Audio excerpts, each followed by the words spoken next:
태조실록 10권 태조 5년 8월 6일 신묘일 1396년 9월 8일 서리가 내리다. 서리가 내렸다. 환자 조순을 의주에 보내어 사신 송패라를 위로하다. 환관 조순을 의주로 보내어 사신 송패라를 위로하게 하였다. 경상, 전라, 강원도에서 축성 인부 79,400명을 징발하다. 경상도, 전라도, 강원도에서 축성 인부 79,400명을 징발하였다. 태조실록 10권 태조 5년 8월 8일 개사일 1396년 9월 10일 사복시를 시켜 사복시 서편의 새마지를 파괴하다. 사복시에게 명하여 사복시 서편의 새마지를 파괴하고 임금이 직접 나가서 이를 지켜보았다. 태조실록 10권 태조 5년 8월 9일 가보일 1396년 9월 11일 현비의 병환이 위독해 한내시 무사 이득분의 집으로 거처를 옮기게 하다. 현비의 병세가 위중하므로 한내시 무사 이득분의 집으로 거처를 옮기게 하였다. 한삼사사 설장수에게 쌀과 콩 50석 등을 내리다. 한삼사사 설장수에게 쌀과 콩 50석을 하사하였다. 외선 120척이 경상도에 들어와 수군 만호를 죽였으며 동래, 기장, 동평성을 함락하다. 외적의 배 120척이 경상도에 침입하여 병선 16척을 빼앗아가고 수군 만호 이춘수를 죽였으며 동래, 기장, 동평성을 함락시켰다. 태조실록 10권 태조 5년 8월 12일 정유일 1396년 9월 14일 외구 방어를 위해 예빈경 신유정을 삼남 경차관으로 삼다. 예빈경 신유정을 충청, 전라, 경상도의 경차관으로 임명했으니 이는 왜구를 막기 위해서였다. 현비의 병환이 위독해 이득분의 집에 거둥하다. 현비의 병세가 위독하여 임금이 이득분의 집으로 직접 가보았다. 태조실록 10권 태조 5년 8월 13일 무술일 1396년 9월 15일 밤에 현비가 이득분의 집에서 세상을 떠나다. 밤에 현비가 이득분의 집에서 세상을 떠났다. 임금은 통곡하며 깊은 슬픔을 드러냈고 조회와 시장을 10일간 정지하였다. 태조실록 10권 태조 5년 8월 14일 기해일 1396년 9월 16일 소렴하다. 상례와 장례를 치르기 위해 사도감 13개소를 설치하다. 세자와 백관들이 마포 상복을 입고 상을 알리고 소렴을 치렀다. 장례를 위해 4곳의 도감과 13곳의 부속 기관을 설치하였다. 예조에 명하여 상례를 상정케 하고 구궁으로 빈소를 옮기다. 예조에 명하여 발상에 따른 예법을 정하게 하고 빈소를 구궁으로 옮기게 하였다. 각도 대소 군민관의 위문을 정지시키다. 각 도의 군사와 백성 관리들의 문상을 정지시켰다. 태조실록 10권 태조 5년 8월 15일 경자일 1396년 9월 17일 대렴하다. 세자와 백관들이 자최복을 입고 빈전에 치전하다. 대렴을 행하였다. 세자와 백관들은 자최복을 입고 빈전에 나아가 조문하였다. 백에 백관을 착용하고 안암동에 나가 능터를 물색하다. 임금이 흰옷과 흰관을 착용하고 안암동에 나가서 능지를 정할 자리를 살폈다. 태조실록 10권 태조 5년 8월 16일 신축일 1396년 9월 18일 태백성이 심성을 범하다. 태백성이 심성을 침범했다. 조준 등의 건의로 공신 이서로 하여금 3년 동안 왕비의 능을 지키게 하다. 공신인 문하 좌정승 조준과 우정승 김사영 등이 다음과 같이 아뢰었다. 임금께서 하늘의 뜻과 백성의 마음을 따라 집을 나라로 삼으신 것은 깊은 덕과 인자함 덕분이며 왕비이신 현비께서도 성품이 정숙하고 조심스러우셨습니다. 위급한 때에는 대책을 함께 하시어 나라를 돕는 공이 매우 컸습니다. 그런데 하늘이 돌보지 않아 승하하시니 저희의 슬픔은 이루 말할 수 없습니다. 저희는 비록 하찮은 제주지만 성대한 시대를 만나 개국공신의 반열에 참여하게 되었으니 의로는 임금과 신하의 사이지만 은혜로는 부모와도 같기에 목숨을 다해도 갚을 수 없습니다. 이에 청하옵건대 공신 한 사람씩을 정해 3년 동안 능을 지키게 하고 앞으로도 이를 전례로 삼아 자손들이 따르게 해 주신다면 비록 그 깊은 은혜를 다 갚을 수는 없어도 진심을 다할 수 있을 것입니다. 임금은 그대로 받아들여 공신 안평군 이서로 하여금 능을 지키게 하였다.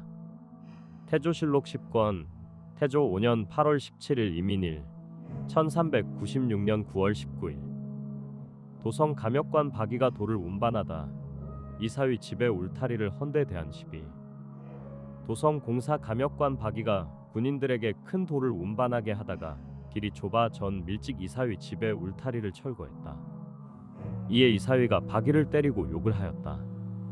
성문 감찰관 최유경 등이 이 일을 보고하니 임금은 이사위의 간호 20명을 남문 공사 현장에 내보내라 하였다. 금주령을 내리고 중외 매사냥을 금하다. 금주령을 내려 수를 금하게 하고 중앙과 지방 모두에서 매사냥을 금지시켰다. 태조실록 10권 태조 5년 8월 18일 개묘일 1396년 9월 20일 왜구를 방비키 위해 대장군 오용권을 삼남 경차관으로 삼다.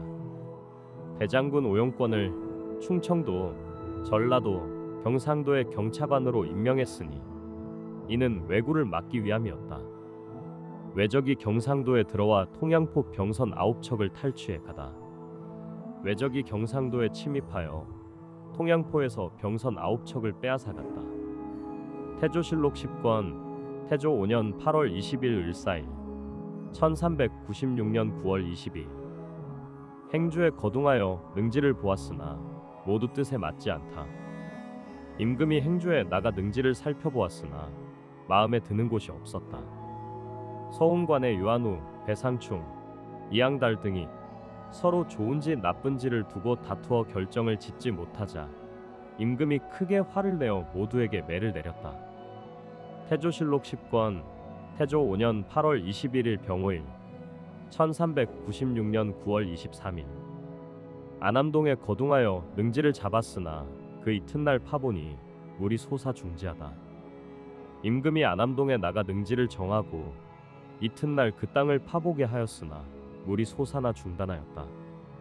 태조실록 10권 태조 5년 8월 23일 무신일 1396년 9월 25일 왜구가 영해성을 함락시키다. 왜구가 영해성을 함락하였다. 취연방에 거둥하여 지형을 돌아보고 능지를 결정하다. 임금이 취연방으로 나가 지형을 둘러보고 능지로 정하였다. 태조실록 10권 태조 5년 8월 24일 기우일 1396년 9월 26일 문무백관에게 제계하는 모임과 재양 올릴 때만 상복을 입게 하다. 임금이 문무백관에게 명하였다. 상복을 입고 업무를 보는데 불편하니 제계 모임과 제사를 올릴 때만 상복을 입도록 하라. 태조실록 10권 태조 5년 8월 25일 경술일 1396년 9월 27일 상위 중추원사 김적선을 천추사로 보내다. 상위 중추원사 김적선을 명나라 남경으로 보내어 천추절을 축하하게 하였다. 홍유용을 강원도, 구성량을 충청도 경차관으로 각각 임명하다. 판내부시사 홍유용을 강원도 경차관으로, 판산홍시사 구성량을 충청도 경차관으로 삼았다.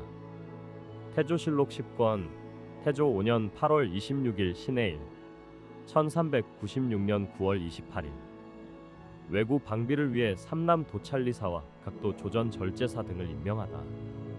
상위 중추원사 이지를 충청, 전라, 경상도 도찰리사로, 전 상위 중추원사 이천우를 강원도 조전 절제사로, 전 이성도 병마 절제사 이귀철을 충청, 경상도 조전 절제사로 임명하였다. 이는 모두 왜구를 막기 위함이었다. 태조실록 10권 태조 5년 8월 28일 개축일 1396년 9월 30일 공상시에서 현비의 존호와 정익의 시호를 올리다. 공상시에서 현비의 존호를 효소, 소순, 소원 등으로 정에 올리고 정익의 시호를 안양, 안왕, 안옥 등으로 정하여 예조에 보고하였다. 예조는 다시 문화부에 보고하고 문화부는 문서를 만들어 임금에게 결재를 청하였다. 태조실록 10권 태조 5년 8월 29일 갑인일 1396년 10월 1일 정익의 시호 문제로 봉상시에 관원들을 가두다. 임금이 다음 날 시호를 정한 봉상시 박사 최견을 불러 물었다. 정익에는 개국 공신인데 시호를 왜 이렇게 심하게 지었느냐? 그의 허물만 말하고 공적은 언급하지 않은 이유가 무엇인가? 곧바로 순군부 감옥에 내려 국문하게 하고 봉상시 소경 안성과 봉상시의 관리 김분, 한구, 민심원, 이사징도 함께 가두었다. 이에 형조에서는 전백령, 이왕 등을 탄핵하였고 예조에 맹사성, 조사수 등이 시호를 바로잡지 않은 책임으로 함께 탄핵당했다. 서북면 도순문사가 영삭진의 성 쌓기를 청하여 허락을 얻다. 이달에 서북면 도순문사가 영삭진의 성을 쌓기를 청하였고 임금은 이를 허락하였다.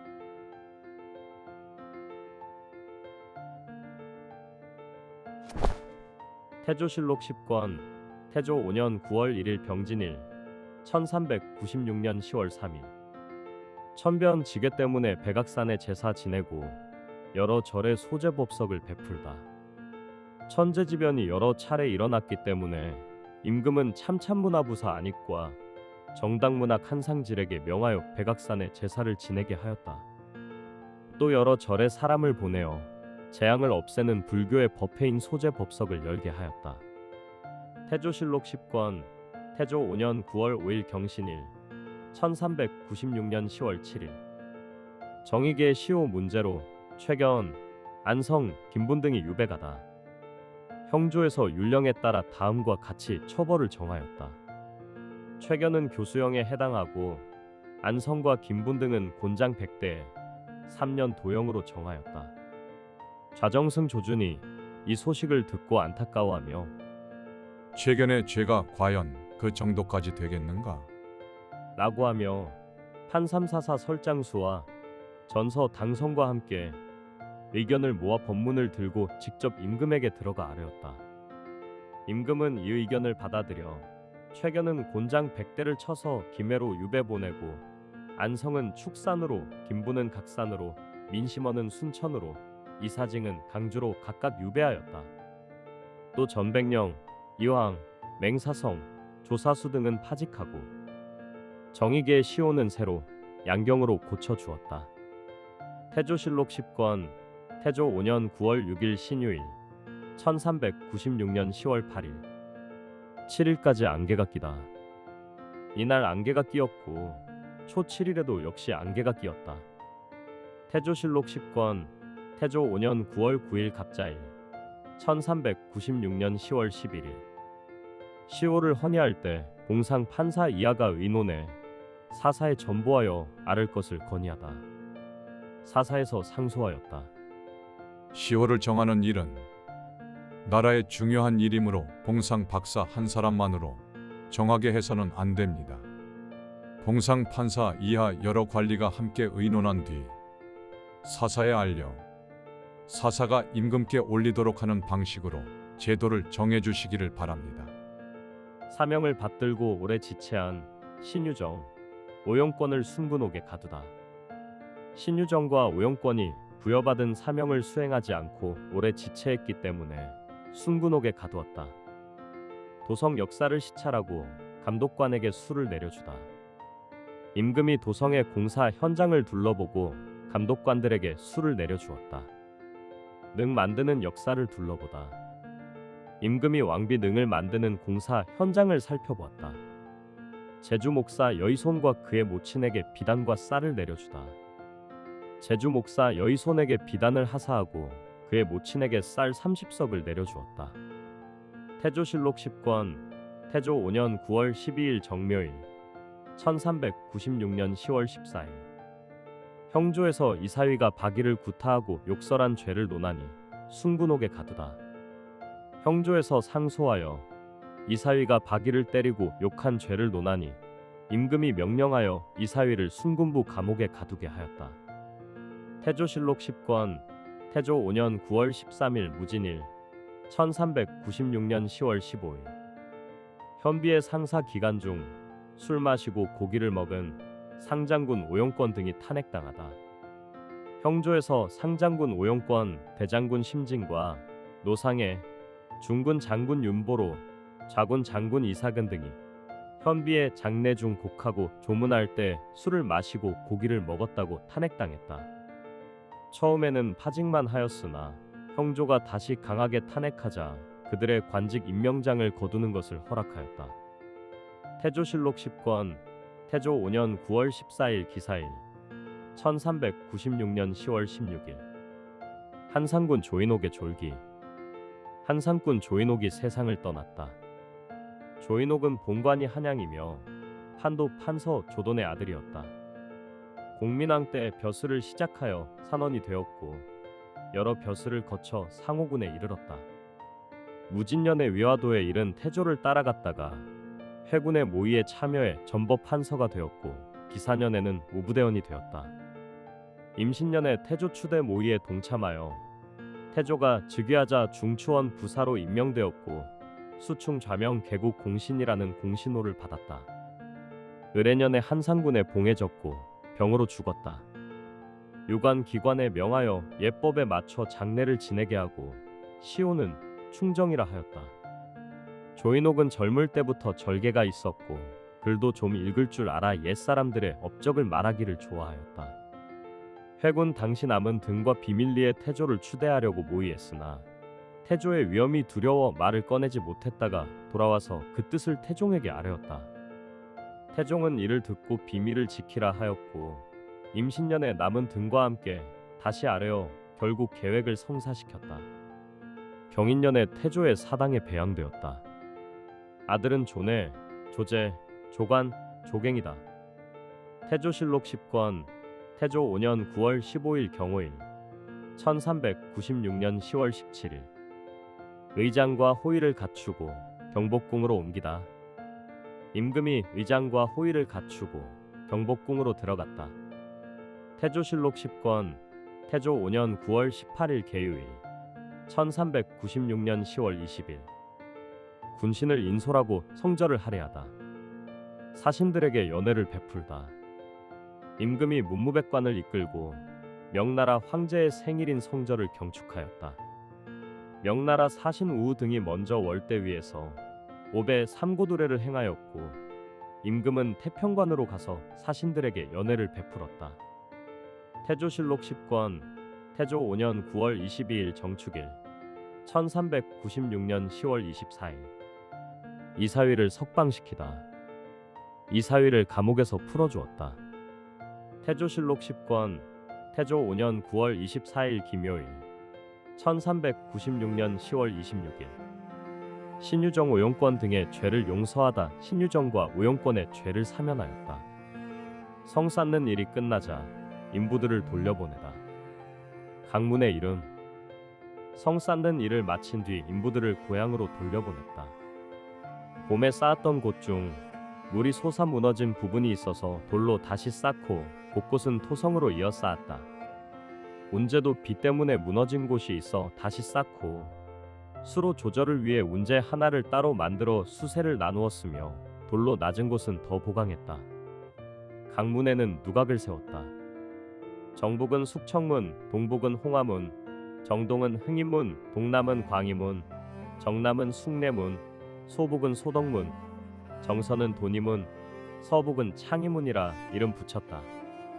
태조실록 10권 태조 5년 9월 28일 개미일 1396년 10월 30일 공상시에서 현비의 조노를 신덕왕으로 능호를 정능으로 헌의하다. 공상시에서 현비의 조노를 신덕왕후라 하고 능 이름을 정능으로 정해 올렸다. 풍해도와 전라도의 일부 군현을 통폐합하다. 각 도의 관찰사가 올린 보고에 따라 다음과 같이 군현을 통합하였다. 풍해도에서는 연풍과 장명진을 합쳐 연풍 간무로 하고 문화와 백령을 문화연, 재령과 삼지강을 재령연, 협계와 신은을 신은연, 가화와 영령을 가화 간무로 통합하였고 영강 철화 을률은 각각 간무로 삼았다. 전라도에서는 동복과 화순을 동복 간무, 무풍과 주계를 무풍 간무로 합쳤다. 수릉 개석을 운반하다가 전라도 인부 89인이 다치다. 전라도에서 온 역부들이 수릉의 덮개도를 나르다 그만 넘어지는 사고가 나서 손과 발이 부러진 사람이 89명이나 되었다.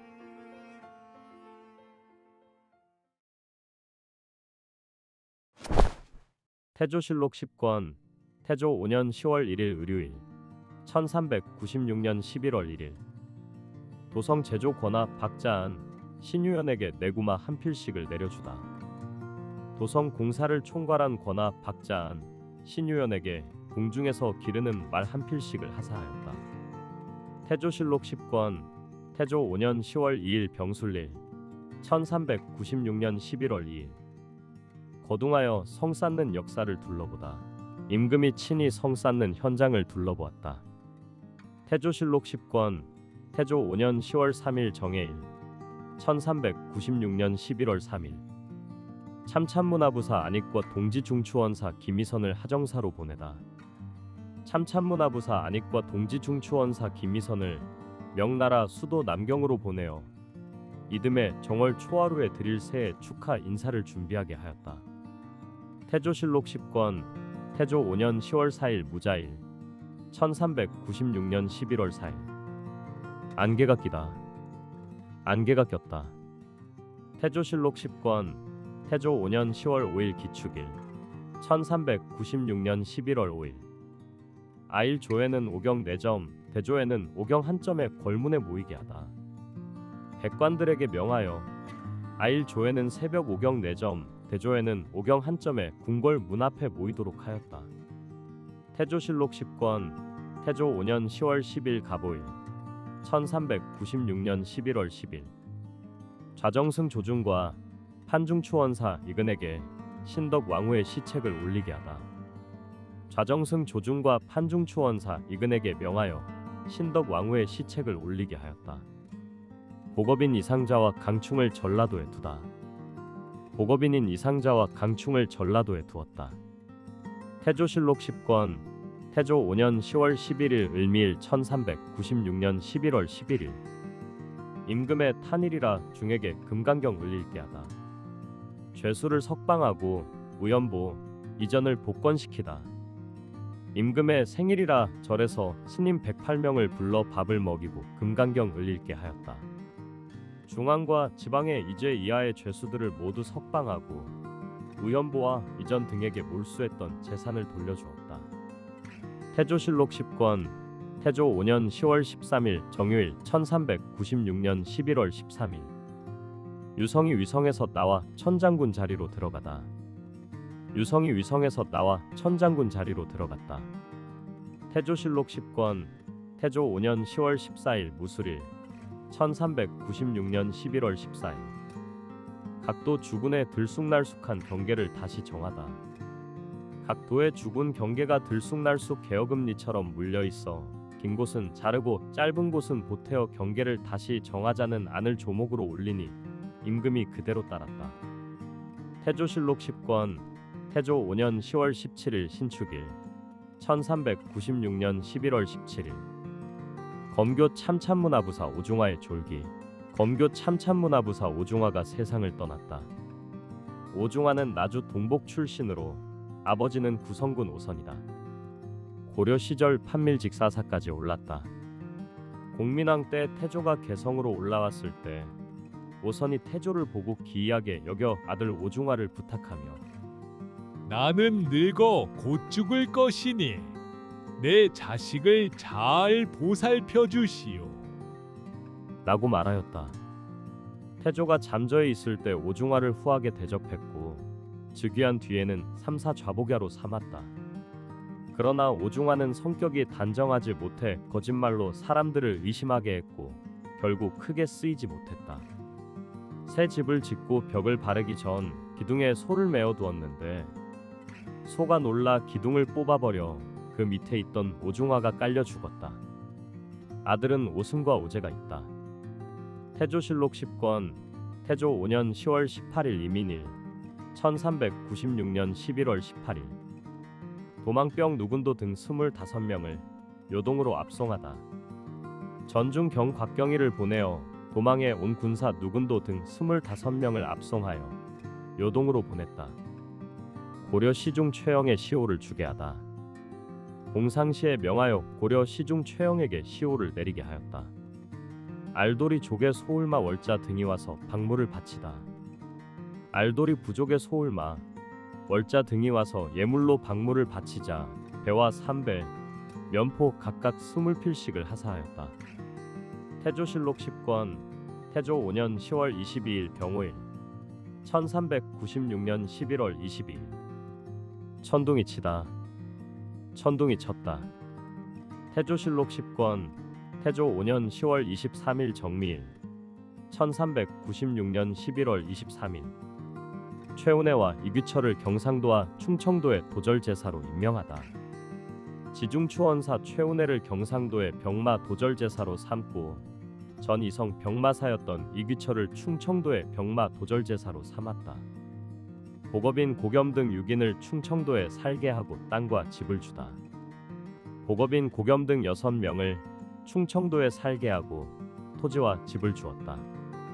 태조실록 10권 태조 5년 10월 27일 신해일 1396년 11월 27일 왜구가 동래성을 포위했다가 퇴각 병선 21척을 불사르고 수군 만호 윤영 등이 전사 왜구가 동래성을 포위하였다가 이기지 못하고 물러가면서 전함 21척을 불태웠고 수군 만호 윤영과 임식이 전사하였다.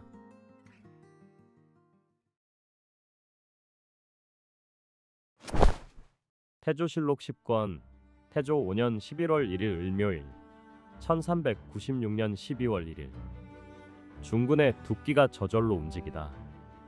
중군의 깃발이 스스로 움직였다. 태조실록 10권 태조 5년 11월 2일 병진일 1396년 12월 2일 경상도 도절제사 최운해 등이 왜구와 싸워 새놈의 목을 베다. 경상도 병마 도절제사 최운해와 계림의 윤유양 등이 왜구와 장기에서 싸워 3명의 적을 베었다. 충청도 시진 덕은 채운, 직산 등 일부 군현을 통폐합하다. 충청도의 시진 덕은 채운을 합쳐 덕은 간무를 두고 경양현을 없애고 경양장을 설치하여 직산군에 속하게 하였다. 태조실록 10권 태조 5년 11월 4일 무오일 1396년 12월 4일 계품사 하윤과 표문을 지은 정탁이 가지고 온 예부의 자문 계품사 하윤과 표문을 지은 정탁이 예부의 자문을 가지고 남경에서 돌아왔다. 그 자문 내용은 다음과 같았다.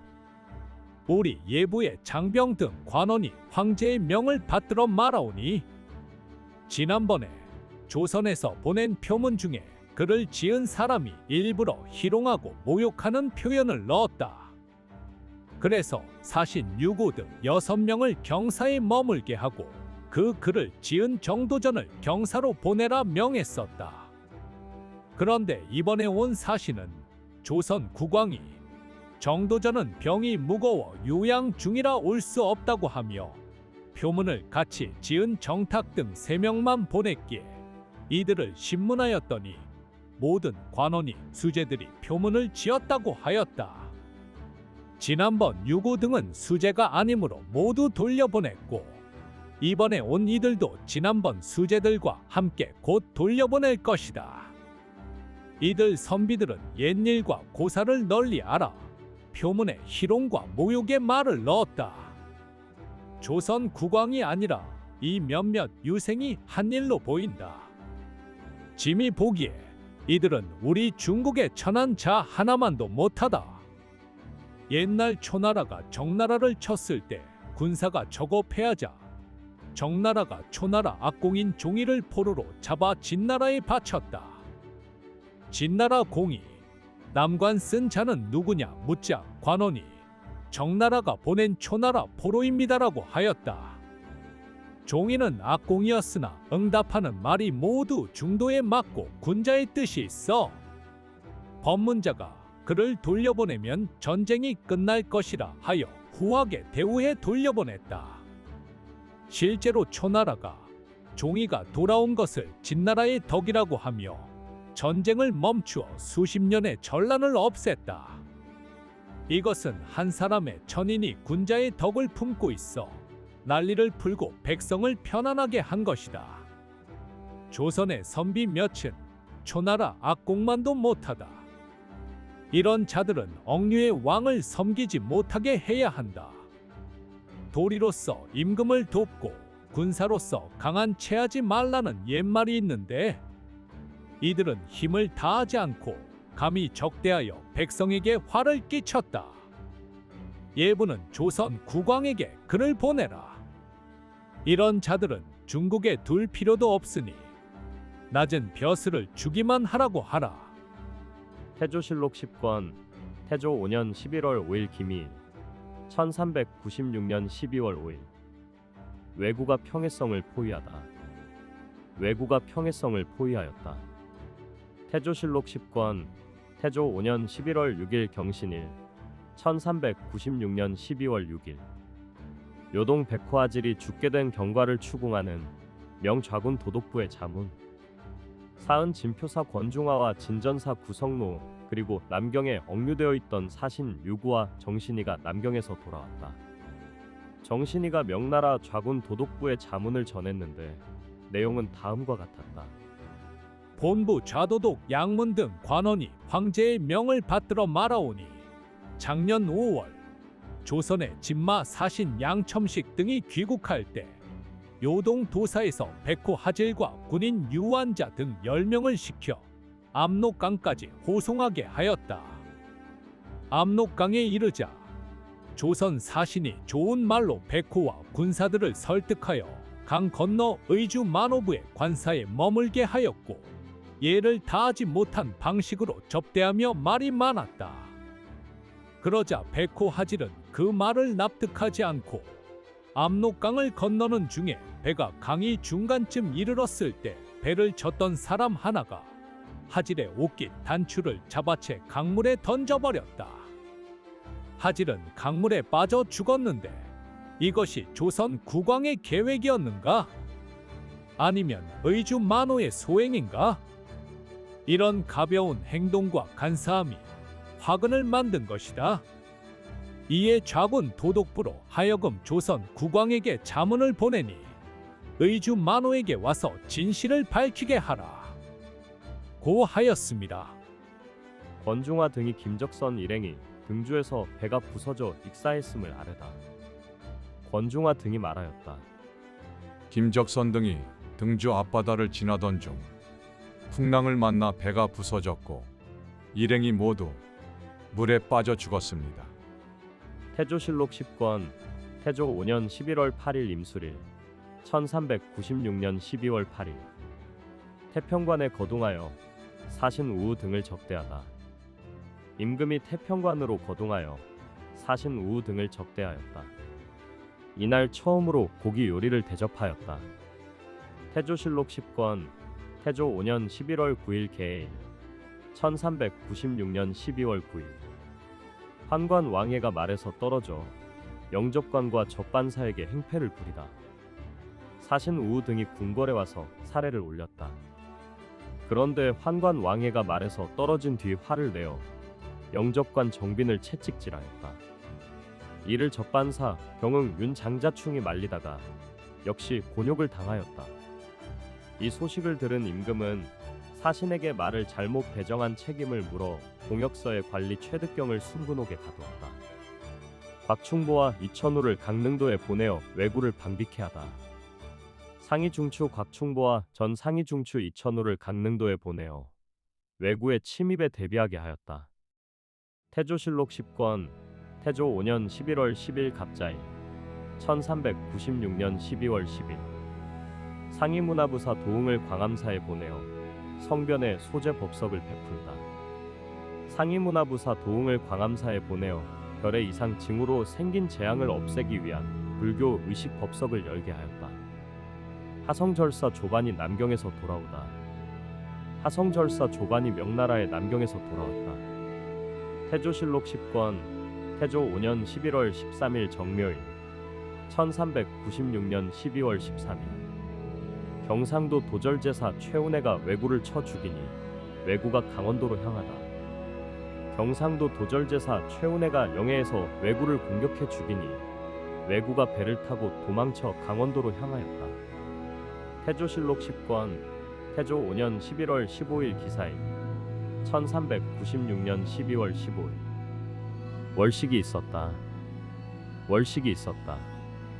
태조실록 10권 태조 5년 11월 16일 경호일 1396년 12월 16일 화성이 태미성 우지법 서북 병성 남쪽으로 들어가다. 화성이 태미성 우지법의 서북쪽 병성 남쪽으로 들어갔다. 태조실록 10권 태조 5년 11월 17일 신미일 1396년 12월 17일 왜구가 울진현에 침입하다. 왜구가 울진현에 침입하였다. 울주 지주사 이은이 왜구 6급을 베니 비단을 내려주다. 왜구가 울주 지방에 침입하자 지주사 이은이 주둔 병력을 독려하여 왜구 6명을 참살하였으므로 임금이 비단을 하사하였다. 태조실록 10권 태조 5년 11월 19일 계유일 1396년 12월 19일 태평관에 거둥하여 사신을 연회하고 수릉에 가다. 임금이 태평관으로 거둥하여 사신과 연회를 베풀고 이어서 수릉으로 갔다. 태조실록 10권 태조 5년 11월 20일 갑술일 1396년 12월 20일 정총, 권근, 김약항, 노인도의 가소를 호송하여 남경에 보내다. 한해빈 시사 강중림을 보내어 정총, 권근, 김약항, 노인도 등의 가족들을 호송하여 명나라 남경으로 보냈다. 정총, 권근, 김약항에게는 모시와 마포 각각 20피를 내리고 노인도에게는 모시와 마포 각각 6피를 내렸다. 경상도 도절제사 최운해에게 궁원과 비단을 내려주다. 한문사인 권효를 경상도로 보내어 최운해에게 궁중에서 빚은 술과 비단을 하사하였다. 태조실록 10권 태조 5년 11월 21일 의뢰일 1396년 12월 21일 사신 우와 환관 왕해가 경사로 돌아가다. 사신 우와 환관 왕해 등이 명나라 남경으로 돌아갔으며 호조 전서 양첨식도 함께 갔다.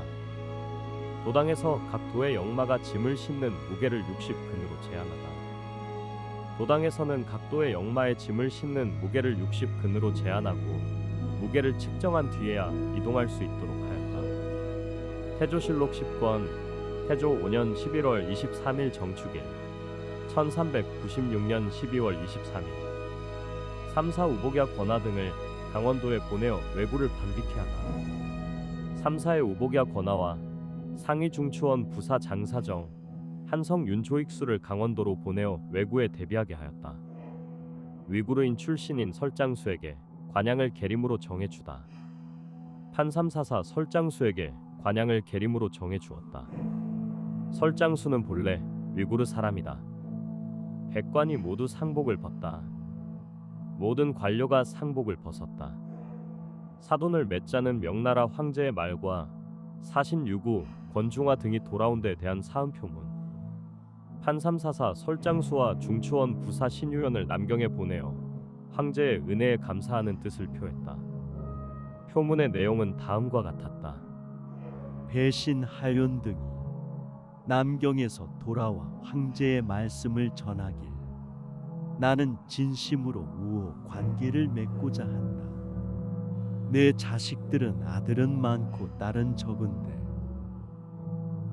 너희 나라에선 8세에서 16세 정도면 성인이 된다더라. 실속은 없고 허례가 많다는 점은 알고 있다.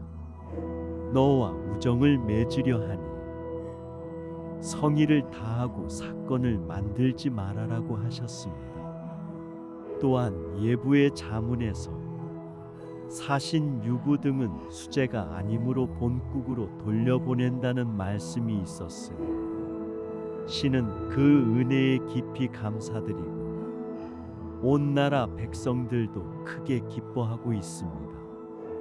삼가 설장수 등을 보내어 안장을 갖춘 말과 예물을 가지고 경사에 나아가 감사의 뜻을 전하게 합니다. 또 예부에 보낸 자문은 다음과 같다. 배신 권중화 등이 경사에서 돌아왔는데 황제께서 명하시길 정사 및 종사관 26명에게 각각 말 한 필씩 주 말을 타고 돌아가게 하라 하셨다고 들었습니다. 이 말씀을 들은 조정에서는 매우 감사히 여깁니다. 전 의주 도병마사 진충기를 경사로 압송하며 자군 도독부에 보낸 자문, 또 사역원사인 최운을 보내어 전 의주 도병마사 진충기를 명나라 경사로 압송하고 자군 도독부에 다음과 같은 자문을 보냈다.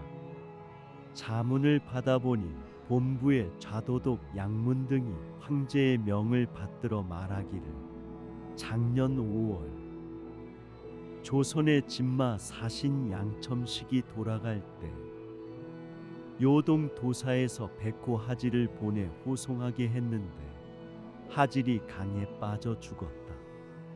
이 일에 대해 조선 국왕에게 문서를 보내 의주 만호가 경사로 와서 직접 설명하게 하라 하였습니다. 도평이 사사의 보고에 따르면 진충귀의 진술은 이렇습니다. 홍무 28년 6월 15일 요동 도사에서 백호 하질이 군인 14명을 데리고 양첨식을 호송해 의주로 왔고 여름 장마로 인해 강물이 불어나 10일간 머무르며 건너지 못했습니다. 25일 날씨가 맑아진 후 하질은 군인들에게 강을 건너도록 지시했고 군인 일부는 미리 건너갔고 하질은 사공들과 함께 배에 타고 강을 건너다가 제3도 서강 중류에서 급류에 휩쓸렸습니다. 소들이 배 안에서 넘어지며 배가 뒤집혔고 하질과 사공 한 명은 익사하였습니다. 남은 이들은 헤엄쳐 나왔고 진충귀는 그 소식을 들은 뒤 사공들과 함께 며칠간 시신을 찾으려 하였으나 발견하지 못했습니다. 이 사실은 이미 요동 도사에게 보고하였습니다. 하질이 빠져 죽은 장면은 직접 보지 못했으나 생존자들의 진술에 근거해 이와 같이 보고드립니다.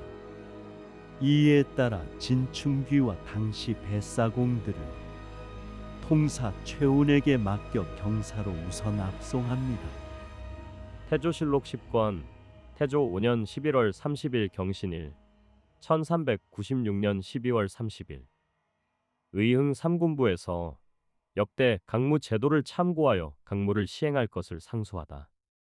의흥 3군부에서 다음과 같이 상소하였다. 예로부터 강무를 시행한 제도를 살펴보건대 주나라 시대에는 봄, 여름에는 병사들을 진영해서 훈련시키고 가을, 겨울에는 대규모 검열과 사열을 진행했습니다. 사계절 내내 훈련했기 때문에 병사들의 실력이 정교했고 내외로 함께 단련했기 때문에 실제 전투에도 효과적이었습니다. 그래서 주나라가 나라를 잘 지킬 수 있었습니다. 서한 때에는 임금이 친히 전차에 올라 쇠뇌를 잡고 무관들에게 비단을 하사하며 손자병법이나 오자병법을 익히게 하고 전투 및 진영 짜는 훈련도 시켰습니다. 오영의 군사를 모아 팔진법을 익히게 했는데 이를 수도에서 시행하던 승법이라 했습니다. 각 지방에서는 군수와 도의가 도시 성적을 평가하였고 병사와 장수들은 모두 말타기, 전차 조종, 전투 훈련 등을 받았습니다. 이것이 바로 지방에서의 강무이며 도시라 불렸습니다. 한고조는 전장 안팎에서 유익함과 폐해를 깊이 연구하여 자손에게 물려줄 만한 군사 체제를 잘 마련하였습니다.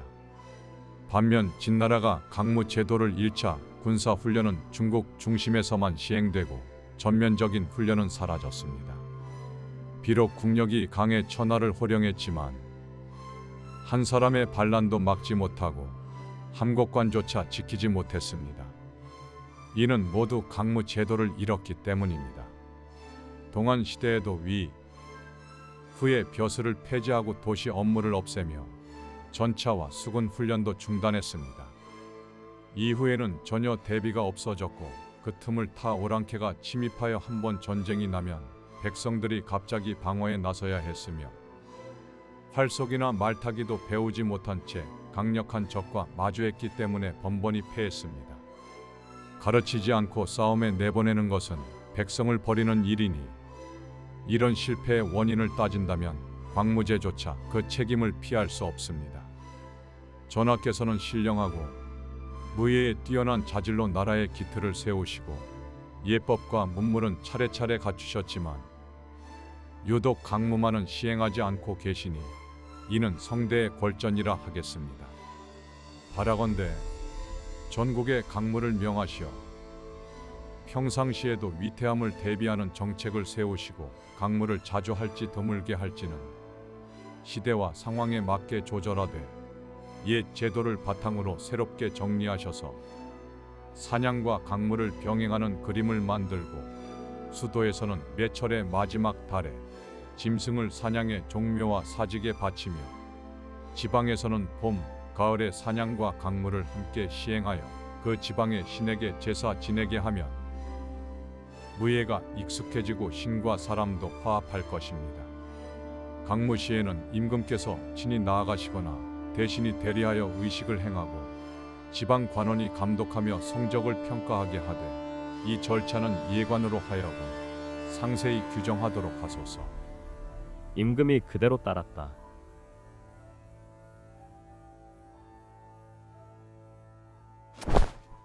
태조실록 10권 태조 5년 12월 1일 병술일 1396년 12월 31일 흥천사에 거둥하여 공장들에게 음식을 주다. 임금이 흥천사에 거둥하여 기술자와 장인들에게 음식을 하사하였다.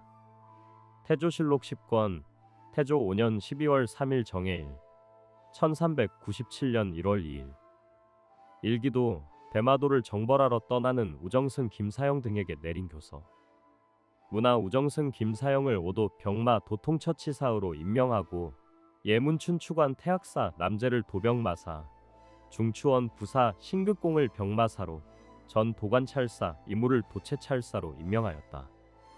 이들은 전국의 병선을 모아 일기도와 대마도를 정벌하도록 하였다.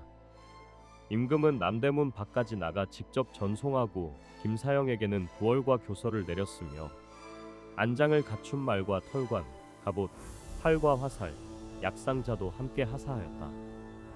남재, 이무, 신극공에게도 각각 털관, 갑옷, 활과 화살을 하사하였다. 교서의 내용은 다음과 같다. 예로부터 임금이란 백성을 다스림에 있어 안팎을 고르게 안정시키는 데 힘쓰는 법이다. 만약 간혹 도둑대가 생기면 지방관에게 맡겨 처치하게 했고 그 세력이 크면 대신에게 군사를 맡겨 토벌토록 하였다. 내가 즉위한 이래로 군사를 움직이는 데는 항상 신중했으며 백성이 불안해할까 조심하여 함부로 출정한 적이 없다. 그러나 지금 왜구가 감히 우리 해안을 침략하기를 여러 차례 하였고 이미 장수를 파견하여 수비하고 있으니 이들을 완전히 섬멸하지 않고서는 변방이 편안할 수 없다. 경은 명문가 출신이며 재상의 그릇이라 모든 정무에 능하고 인재를 천거함에도 적임자를 잘 골라왔으며 허실을 분별하고 지혜로 외적을 막을 수 있으며 이번에 오도의 병마 도통처치사로 삼고 지휘권을 주어 동등한 장수들을 거느리게 하였다. 여러 장수들이 복종하여 명을 따르고 적은 그 소문만 들어도 겁을 먹게 될 것이다. 경은 앉아서 계책을 세우고 장수와 병사를 잘 지휘하여 한 번의 출정으로 끝내도록 하라. 만일 군법을 어기는 자나 지방 관원이 직무를 태만히 하는 일이 있으면 법에 따라 엄정히 처리하고 크고 작은 일 막론하고 즉시 판단하여 처리하라. 이후 도당에서도 한강까지 나아가 이들을 전송하였다.